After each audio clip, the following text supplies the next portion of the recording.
હાલો દોસ્તો, જો ઓર્ગોનિક જામફળ આવી ગયા ભાઈ. આપણે વરજપર ઝેગડવા ચોકડીએ ઓર્ગોનિક જામફળ આવી ગયા છે. જેને પણ ખાવાની ઈચ્છા હોય એ વરજપર ઝેગડવા ચોકડીએ આવી જાઓ ભાઈ. હા આપણા જેવા સીતાફળ તો ક્યાંય ન મળે હો ભાઈ.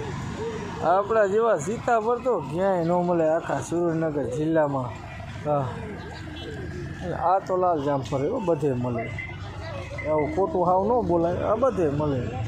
જો કેળા આવી ગયા છે અને આ વરજપરનો પોપૈયો, આ વરજપુરનો પોપૈયો આવી ગયો છે. આ વરજપરના ડાયડા, આ બધો કેળો. આપણે જો વરજપરની ચોકડી, આ ચોકડી વરજપરની, જો આ ઝેગડવાની ચોકડી, આ ધાંગધ્રા, આ સુરનગર. આવી જાઓ ભાઈ ઓર્ગોનિક જામફળ ખાવા. હા.